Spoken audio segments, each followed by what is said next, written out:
qui est formidable, c'est que notre être véritable ne manque jamais de rien. Et on est là pour se rappeler que ce que nous sommes réellement n'a jamais manqué de quoi que ce soit, ne manque de rien en cet instant, et ne manquera jamais de rien.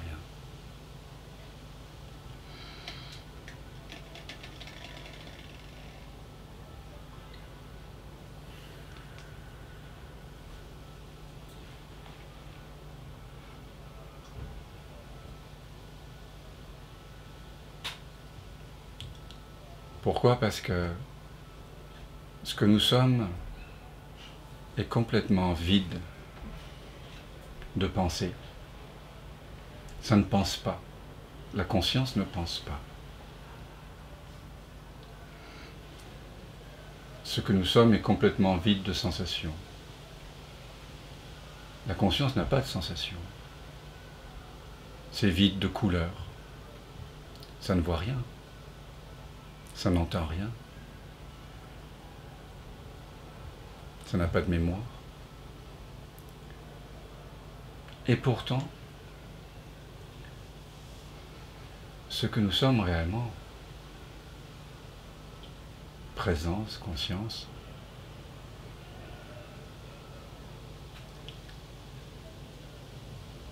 est en train de s'exprimer en tant que tout ceci.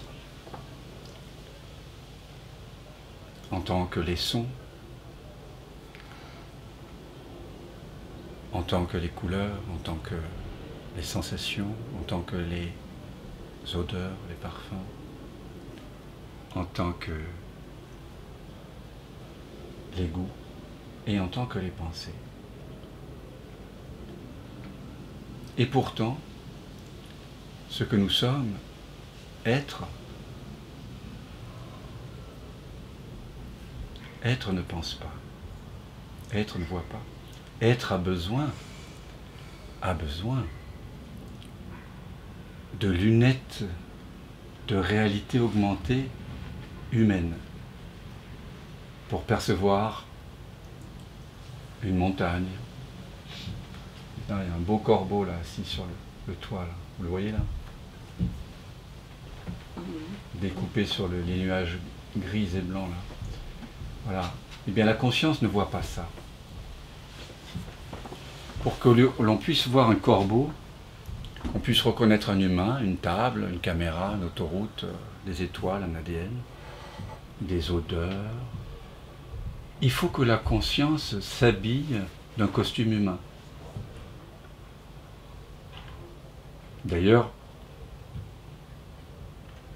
si vous aviez pris la forme d'un dauphin ou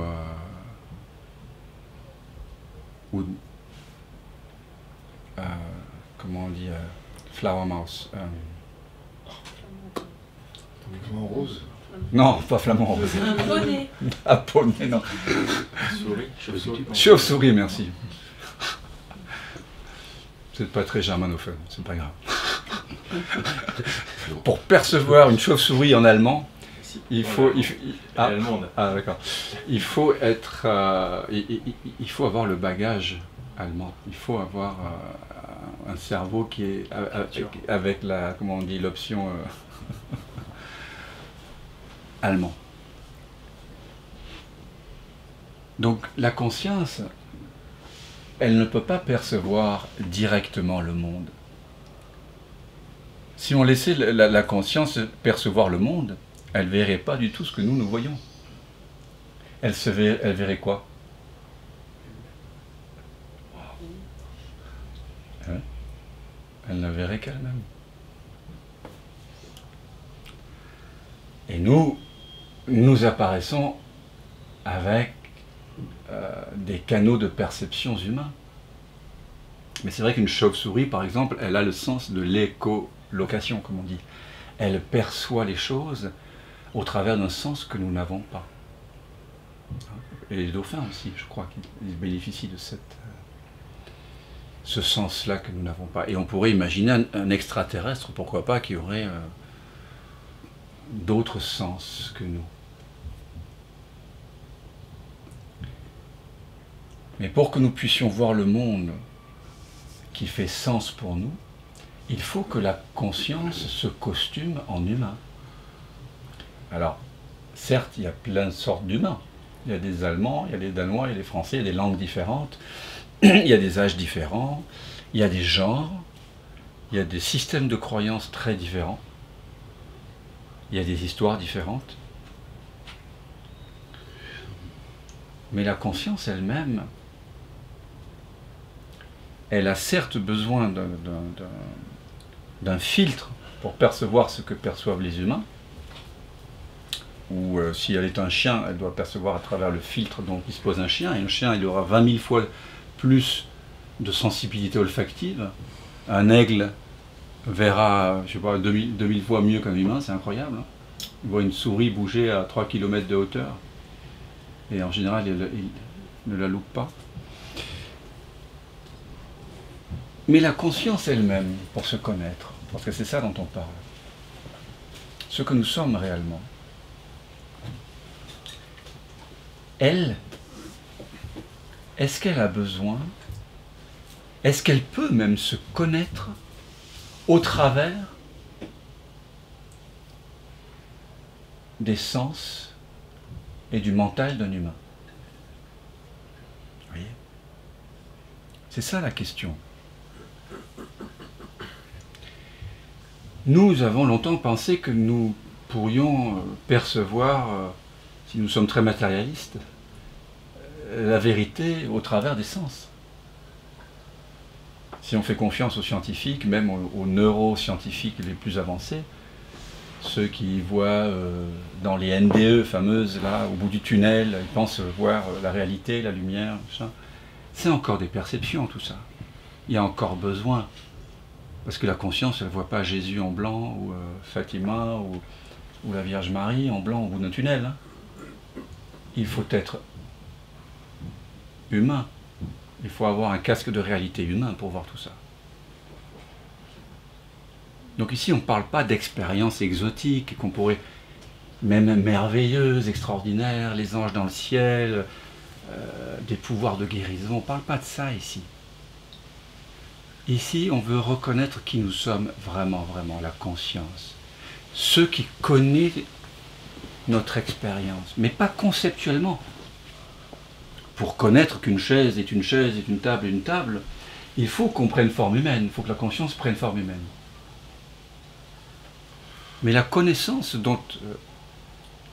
par quelle connaissance est-ce que la conscience peut se connaître elle-même? Bernard nous l'a dit, elle se connaît elle-même directement. Elle ne passe pas par la pensée. Elle ne passe pas par la vue. Brigitte. Elle ne passe pas par l'olfaction, le goût, la sensibilité.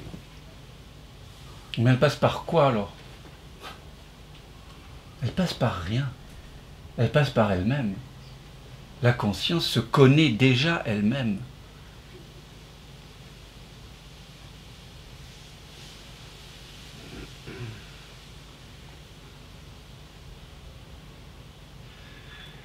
Elle se connaît déjà elle-même, maintenant.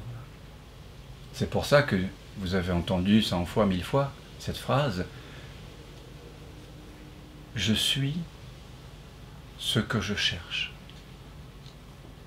La conscience que je suis, ce qui est capable de connaître, non pas conceptuellement, mais connaître au sens de faire l'expérience, c'est déjà là. Cette conscience, elle n'a pas besoin de passer par la pensée pour se connaître elle-même. Elle se connaît déjà.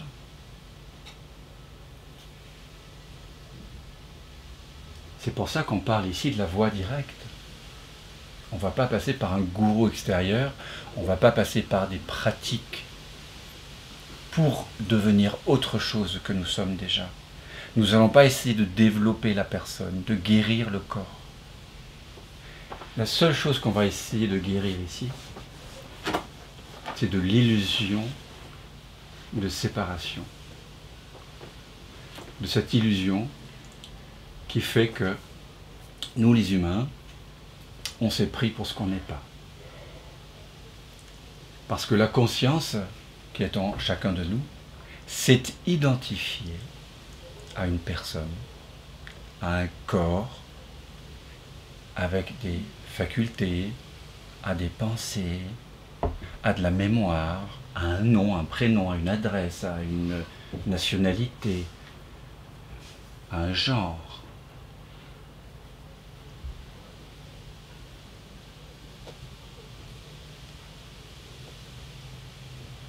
Alors, pour que la conscience puisse se reconnaître elle-même, il faut bien sûr qu'elle cesse de s'hypnotiser, de s'auto-hypnotiser et de se prendre pour ce qu'elle n'est pas. Elle est prise un peu dans le piège, elle est prise momentanément et en apparence, parce qu'en réalité elle n'est pas prise.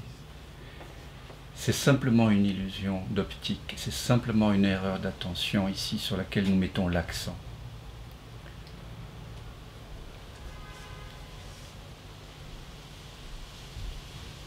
Mais la conscience ne peut que se reconnaître elle-même, puisqu'il n'y a que cette conscience qui peut connaître. Une pensée n'est pas consciente. Tout le monde en conviendra assez aisément, non, qu'une pensée en elle-même n'est pas consciente. Une sensation n'est pas consciente. Une odeur, un goût, une sensation, une émotion, ça n'est pas conscient. Et pourtant, nous sentons tous, au fond de nous-mêmes, que depuis toujours,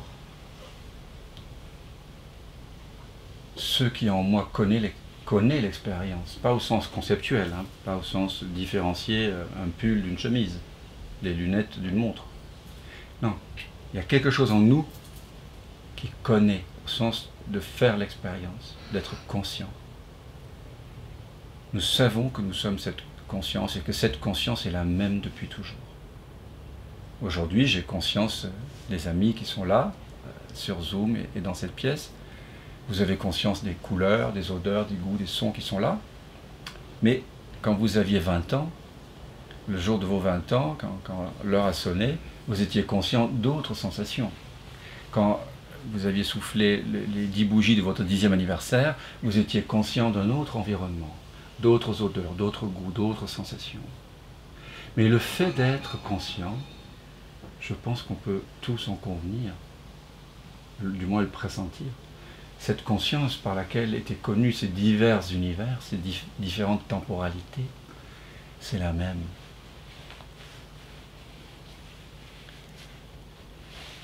Et tous les humains, y compris ceux qui viennent pas en satsang, les plus nombreux, savent au fond d'eux qu'ils sont le même depuis toujours. Même ma mère qui s'intéresse pas du tout, qui semble, à qui le mot spiritualité semble être un peu hérétique, en convient aisément, je sens que je suis la même depuis toujours. D'ailleurs, elle me le disait souvent quand j'étais adolescent, elle me disait, tu sais, je change, je vieillis, mais au fond de moi-même, je suis la même. Donc tous les humains savent ça. Simplement, on a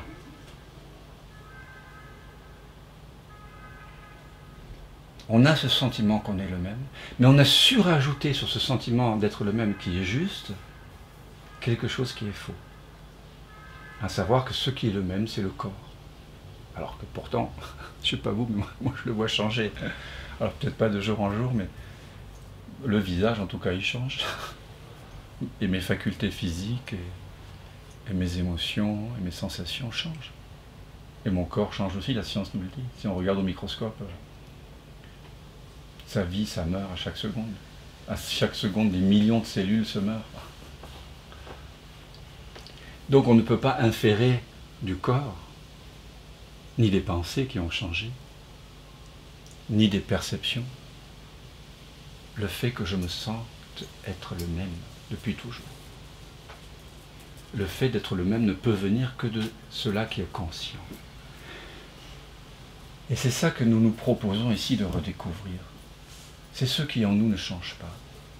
C'est ce qui est toujours là, c'est ce fond silencieux depuis lequel tout est connu, tout est goûté. Il y a quelque chose en nous qui sait, qui connaît. C'est une connaissance. Avant même de passer par des facultés humaines, il y a cette connaissance. Vous pouvez pressentir que cette connaissance n'a rien à voir parce que quand vous observez les pensées, vous les voyez apparaître et vous les voyez disparaître. Mais vous n'apparaissez pas en tant que conscience de ces pensées. La conscience continue à être consciente une fois que la pensée est partie. Il y a donc quelque chose en nous qui n'est pas fait de pensée et qui est toujours là. Toujours là. Vous voyez les sensations changer. C'est un concerto sensoriel permanent. Cela par quoi les sensations sont connues ne change pas. C'est toujours disponible, ouvert, accueillant. Ça laisse apparaître les sensations, les émotions de toutes sortes, les sentiments. Tout ça, ça vient, ça va, ça change. Un sentiment dure un peu plus longtemps qu'une pensée. Mais aucune pensée n'est indispensable à la conscience qui en a conscience. Vous voyez, vous avez 70 000 pensées par jour, nous disent les neuroscientifiques. Vous en avez eu des millions. Aucune n'est présente maintenant. Êtes-vous en train de pleurer les pensées qui ne sont plus là? Non. Vous êtes prête à accueillir celle qui est là.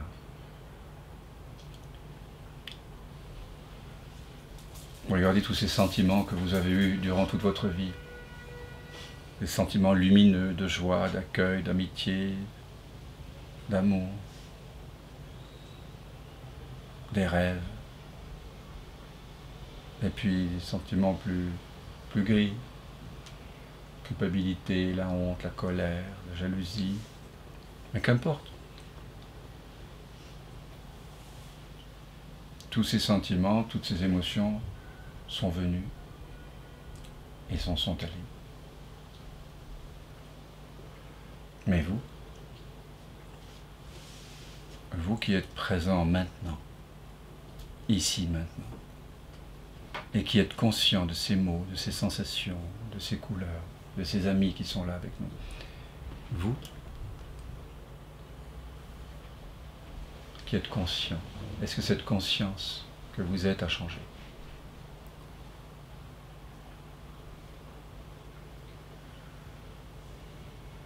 Peut-être y a-t-il des facultés que vous n'avez plus. C'est vrai que je ne peux plus jouer au foot.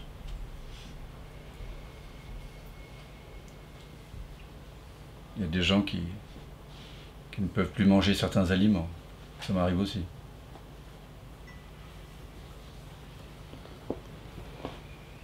Il y a des êtres chers qui vous ont quitté. Tous ces deuils qu'on a eu à faire.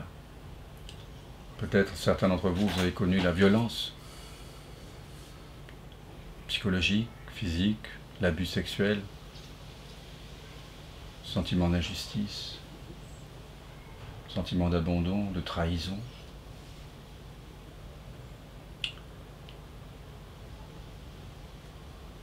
Et toutes ces émotions, tous ces traumas, tous ces beaux moments,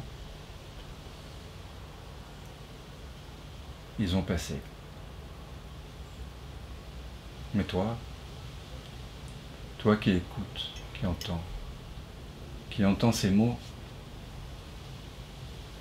depuis cette écoute qui est là avant même que tu saches qui tu t'appelles, avant même toute définition de toi-même, il y a une écoute. quelque chose qui écoute au fond de toi, au fond de chacun d'entre nous.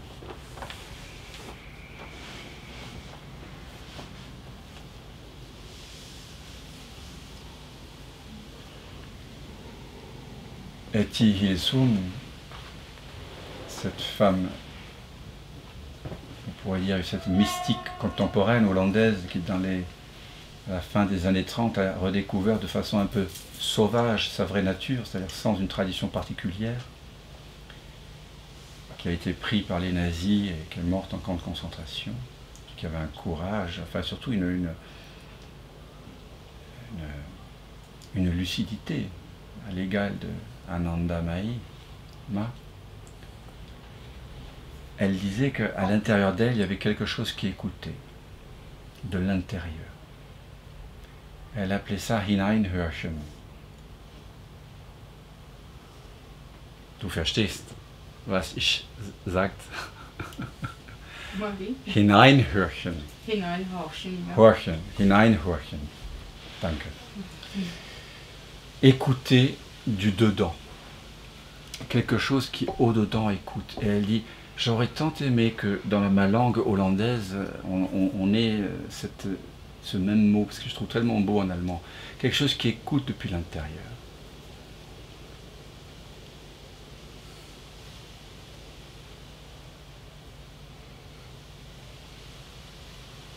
Alors oui, ceux qui écoutent en nous ne demandent rien. Ça ne s'agite pas, ça ne pense pas, ça n'a pas de volonté.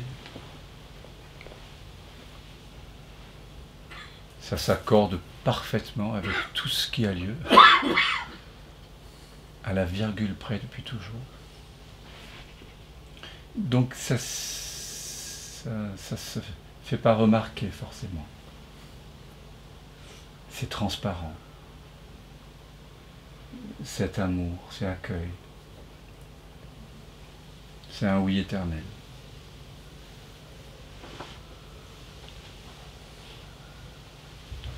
Dès qu'on le nomme, dès qu'on veut le saisir, ça nous échappe.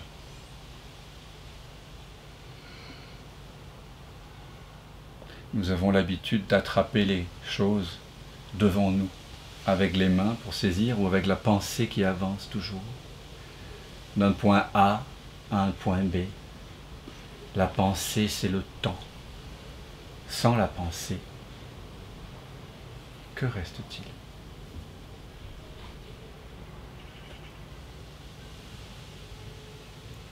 Si vous ne pensez pas, ne serait-ce qu'un instant. Dans cet arrêt des pensées, ce mouvement qui nous précipite toujours vers un futur imaginaire ou vers un passé dépassé, s'arrête. Et le miracle de la présence se révèle dans toute sa splendeur.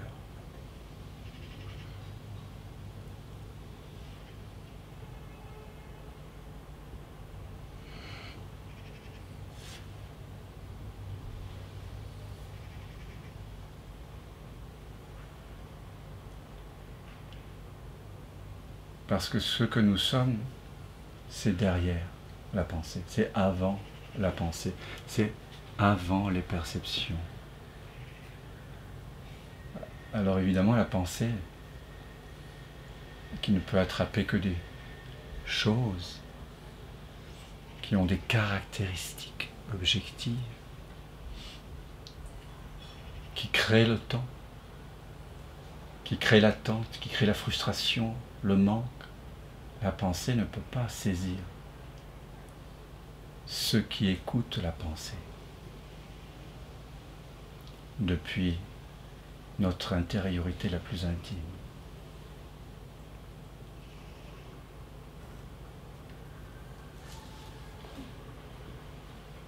Et peut-être qu'en entendant ces mots,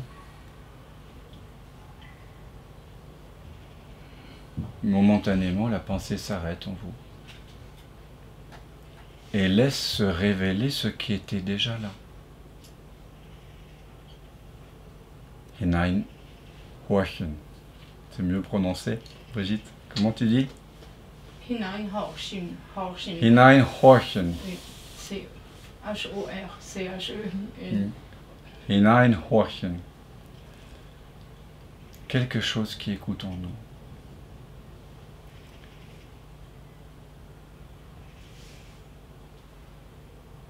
Et bien sûr, elle finit par dire, c'est Dieu qui écoute en moi. Et toi aussi, tu peux faire cette expérience de laisser Dieu être ce qu'il est, de laisser cette écoute, écouter tout simplement.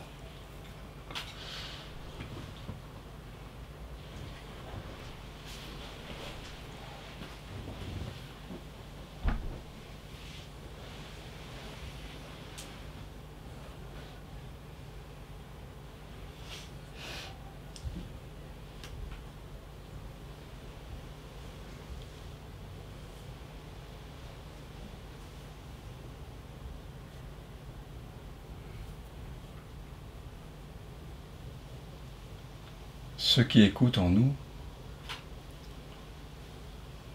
que Eti Hilsum, n'hésitez pas à appeler Dieu finalement, mais quand j'utilise ce mot ici, c'est pas du tout dans le sens religieux habituel du terme, hein. C'est dans le sens où Dieu, étymologiquement, signifie lumière, jour. Donc c'est la lumière de la conscience. C'est cela qui éclaire tout. C'est ce par quoi tout est connu.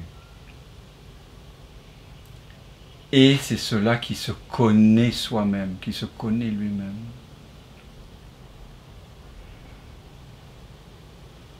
Parce que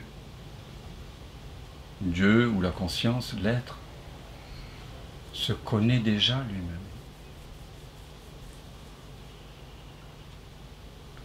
On comprend bien que ce n'est pas une pensée qui va aider Dieu ou une sensation, même une vie humaine pleine de beauté, qui va aider Dieu à se connaître lui-même. Dieu se connaît déjà lui-même. La connaissance, elle est connaissance. Sauf qu'elle ne se connaît pas comme un objet. Elle se connaît directement, en étant. Comme le soleil. Le soleil éclaire le monde à 360 degrés, mais est-ce que le soleil a besoin d'un autre astre pour être éclairé? Non. La lumière se connaît elle-même, elle est autoluminiscente, comme on dit. Et vous savez aussi au fond de vous que cette conscience, que cette écoute, que ce Dieu qui écoute, enfin vous appelez ça comme vous voulez, mais ce silence par lequel tout est connu, se reconnaît lui-même.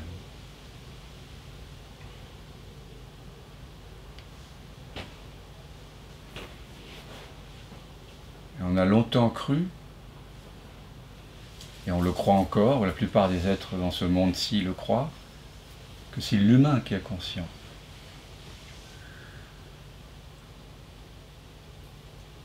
Et ça, c'est une erreur que beaucoup de gens qui viennent dans satsang, même depuis des années, voire des dizaines d'années, font.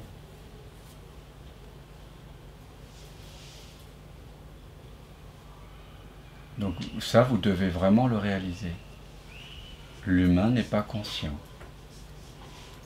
J'ai écrit un article là-dessus, sur mon blog, pour ceux que ça intéresse. Mais il y avait un article dans les années 70 qui a un peu révolutionné la science un peu dure des neurosciences d'un certain Nagel. J'avais étudié ça dans les années 90 lorsque je faisais des études de philosophie. Et je m'en souviens un petit peu parce que j'avais trouvé ça un peu révolutionnaire à l'époque.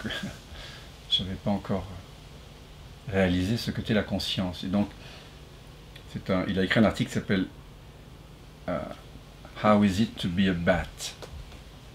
Qu'est-ce que ça fait que d'être une chauve-souris? Et c'était un article qu'il avait écrit pour lutter contre la vision extrêmement réductrice et matérialiste des sciences, des neurosciences, qui disait que la conscience était réductible, le phénomène conscient présent chez l'homme était réductible à la matière, quoi, uniquement. Que tout ce qui était qualitatif, ce qu'on appelle les qualia, le goût de la framboise, le fait d'être amoureux, le fait de pouvoir s'émerveiller, d'être étonné, de ressentir une émotion, c'était réductible à de la quantité.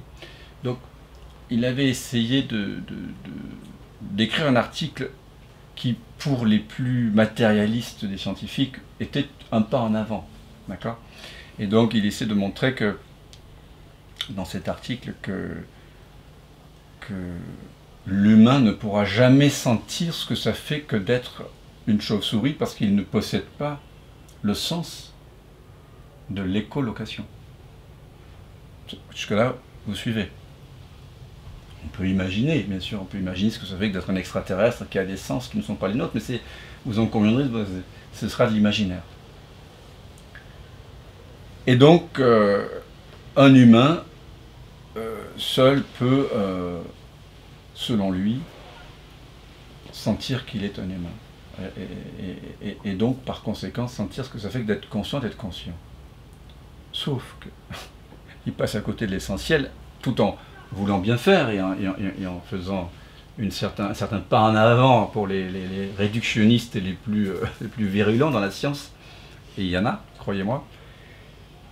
Il oublie que dans la réalisation que nous sommes en train de faire maintenant, la réalisation ultime, non duelle, ce n'est pas l'humain qui a conscience.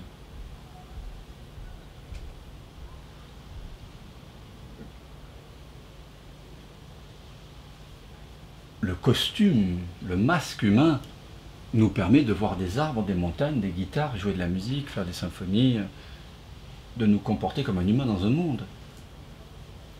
Mais l'humain n'est pas conscient. La pensée n'est pas consciente. Les sensations ne sont pas conscientes. Les émotions ne sont pas conscientes. Les odeurs, les goûts, les couleurs, les sons ne sont pas conscients. Alors qu'est-ce qui est conscient? Qu'est-ce qui reste? Si on a tout enlevé de notre humanité, la mémoire, la pensée, les sensations, vous savez, il y a dans un grand texte du tantrisme Shivaï du Cachemire, le Vijnana Bhairava Tantra, il y a ce moment où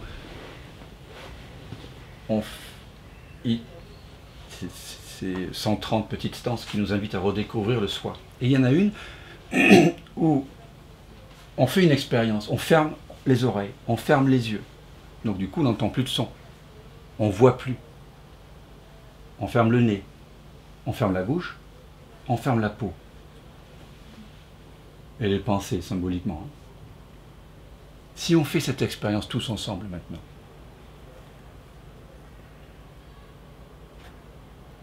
qu'est-ce qui reste?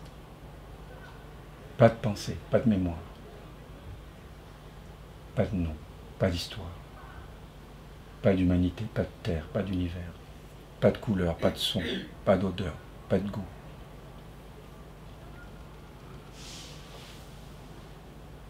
Qu'est-ce qui reste? Rien. En tout cas, rien de perceptible.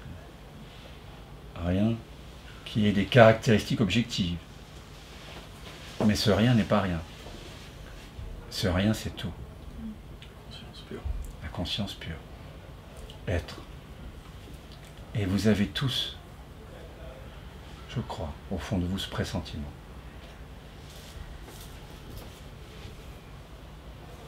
En tout cas, chaque fois que j'ai failli mourir, les 3 fois, j'ai eu ce pressentiment. Cette évidence que Dan allait terminer sa course, mais que la présence était là. Et que c'était cela que j'étais. Et que je suis.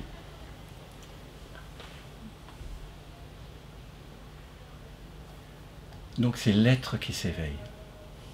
On est là pour laisser l'être être, tout simplement. Il n'a même pas à s'éveiller, il est déjà éveillé. Alors évidemment, ce sont des pauvres mots que j'utilise ici. C'est ce qu'on appelle en sanskrit le vidyavriti, la formulation de l'informulable. Donc on s'amuse à ça ici, en adulte consentant. Et on est là, une cinquantaine d'humains ensemble, apparemment les humains, pour laisser percer notre essence véritable. Laisser s'éveiller l'être en nous.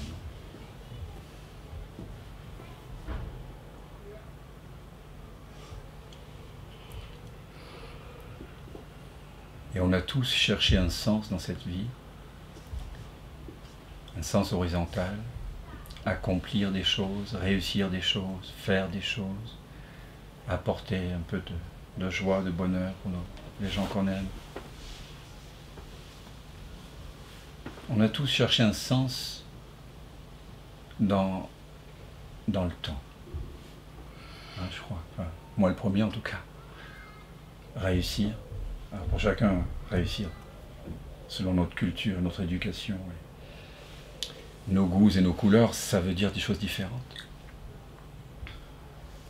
Mais ici, ensemble, on partage le fait qu'il n'y a rien à réussir. Il n'y a rien à accomplir. Parce que tout est déjà accompli. Nous sommes en train de partager le fait que la perfection est déjà atteinte. Elle ne peut même pas être atteinte, c'est ce que nous sommes. L'être est déjà en train d'être en nous.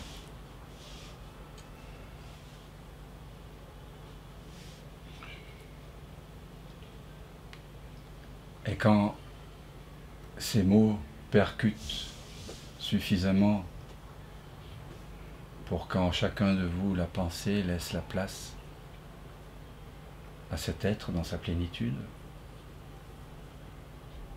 le tour est joué. Maître Eckhart, il dit, la moindre pensée que vous avez est plus grande que Dieu. Pourquoi? Parce qu'elle empêche Dieu d'entrer en plénitude en vous. Il est là, Dieu, mais il est là comme un potentiel qui n'est pas révélé. Il y a quelque chose qui écoute tout le temps. Il y a un silence.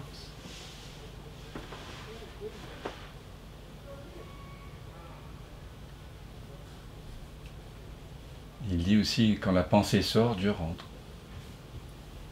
Quand la pensée rentre, Dieu sort.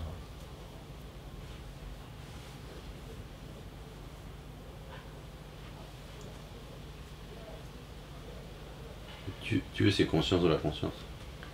Dieu, c'est conscience.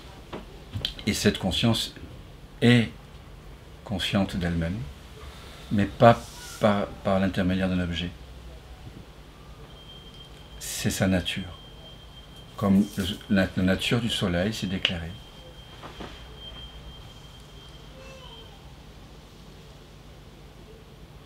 C'est pour ça qu'on ne peut pas devenir conscient. On peut peut-être devenir une meilleure personne, on peut peut-être guérir le corps, tout ça, ça peut changer. Mais ce que nous sommes n'est pas soumis au changement. Ces mots sont là pour provoquer une sorte d'eureka silencieux. Et chacun d'entre eux vous disent, tu es déjà en train d'être. Si je vous pose la question là, est-ce que tu es en train d'être? Je pense que vous allez tous dire oui. Quand bien même vous diriez non ou je ne sais pas, vous êtes conscient de la réponse. Quelque chose précède la réponse.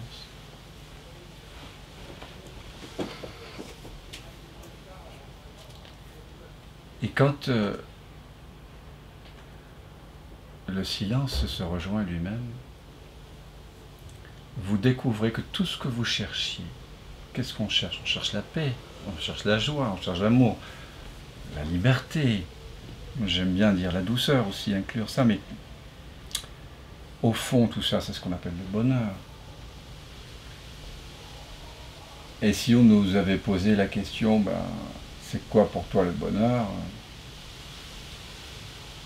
Peut-être pas ce soir, mais il y a quelques mois ou quelques années, chacun d'entre nous, nous aurions répondu des choses différentes. Hein? Rencontrer l'amour parfait, rencontrer un ami, je sais pas, faire une carrière, avoir une bonne santé, récupérer la vue, récupérer mes jambes de 20 ans, etc., etc. Chacun. Mais derrière tout ça, si je vous avais dit, si on vous avait dit, ok, tu vas récupérer tes jambes d'il y a 20 ans, tu vas récupérer la vue, tu vas avoir un chéri, tu vas avoir une maison, tu vas avoir une carrière, tu vas avoir de la santé, mais tu ne seras pas heureux. Non. Tu ne connaîtras pas le bonheur. Est-ce que vous auriez voulu ces choses-là? Non. Parce que ce qu'on veut, ce n'est pas des choses. C'est les choses que les choses semblent apporter. Pourquoi est-ce qu'on veut retrouver ses jambes de 20 ans? Parce que on pense que le bonheur est lié à ça. Pourquoi est-ce qu'on veut composer une jolie chanson? Si on a ce désir-là, c'est parce qu'on pense que derrière ça, on va sentir plus de paix.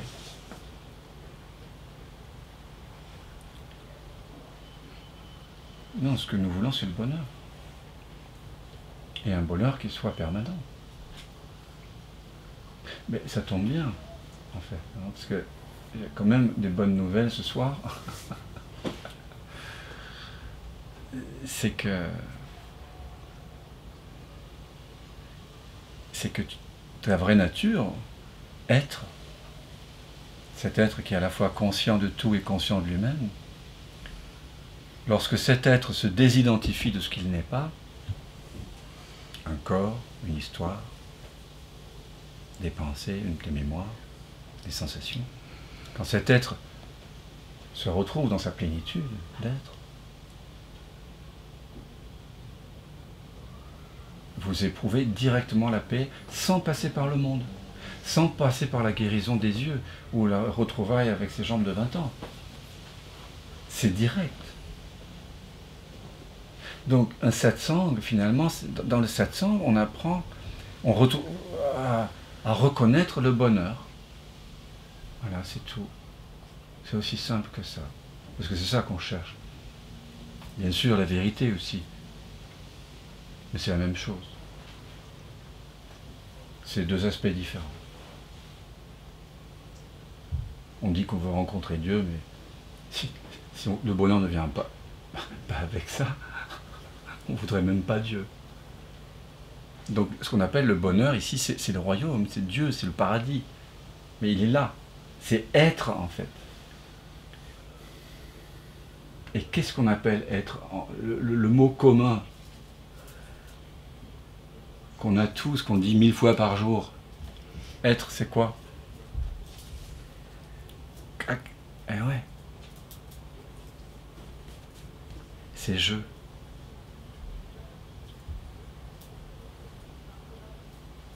Mais je, c'est oublier lui-même. Il dit, je suis Olivier, je suis Brigitte, je suis Benjamin, je suis Dan, je suis... Et là, ça y est, on a fermé la porte. On ne peut pas vraiment la fermer, mais c'est comme si. C'est comme si. Parce qu'on fait comme si. En fait, c'est un mensonge qu'on se fait à soi-même. On s'auto-hypnotise. Alors c'est vrai que nos parents nous ont bien aidés, mais bon. Les parents des parents ont fait la même chose, donc il n'y a pas de coupable ici. Hein.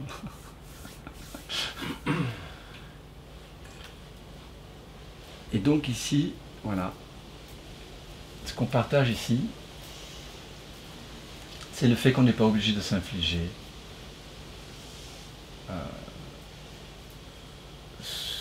un faux sentiment de manque. On n'est pas obligé de s'infliger la souffrance de croire ce qu'on n'est pas. Il n'y a pas d'effort. Alors je ne vous demande pas de me croire, hein, je vous invite, voilà, en amitié, comme ça, de faire cette expérience par vous-même. Vous parlez du bonheur, et le bonheur, c'est maintenant. Ouais. Ce serait suffisant, oui. C'est maintenant. C'est maintenant. Il n'y a pas de manque. Il n'y a pas de manque maintenant, ouais.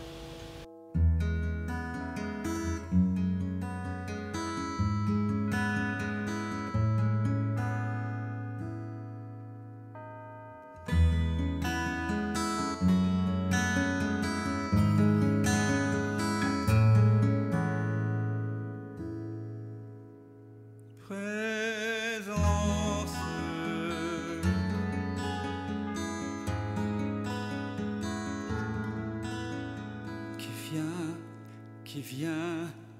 qui vient de l'absence,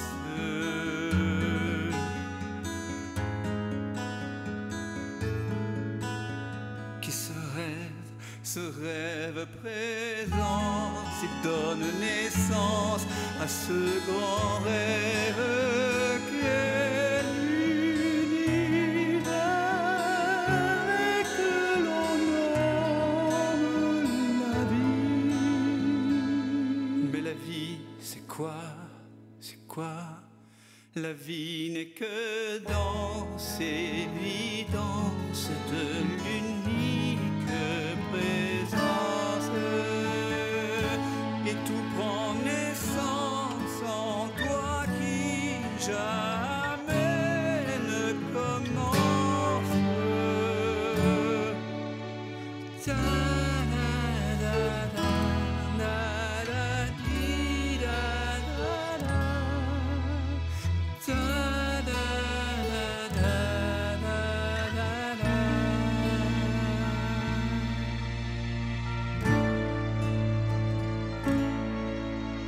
Comme la rose fleurit sans cause,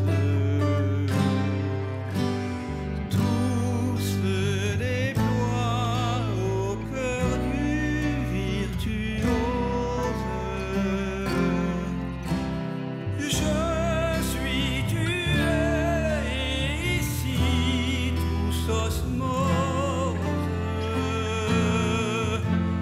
Je suis, tu es, nous sommes comme elle, faits de la même substance. Présence, c'est vraiment maintenant que ça commence. Je m'émerveille en ce silence, tout naît, tout meurt dans la présence.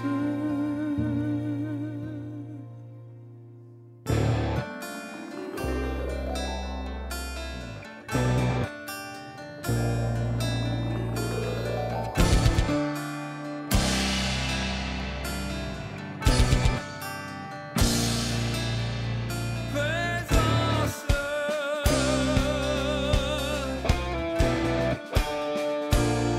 qui vient de l'absence,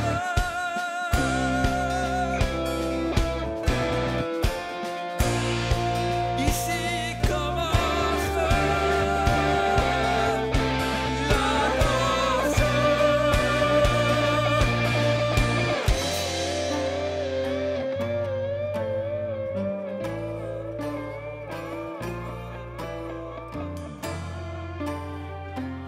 J'ai tant cogné à ta porte pour te connaître, vérité.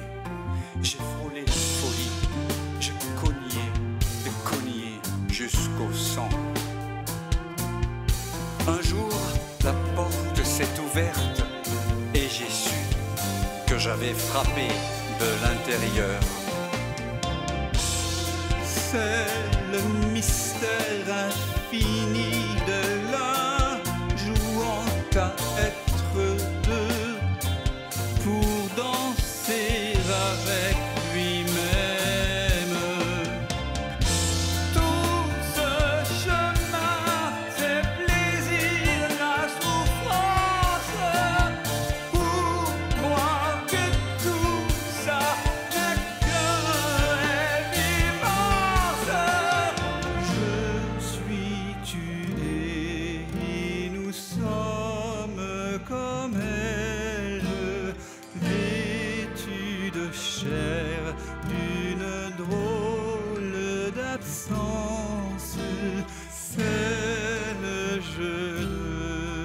présent.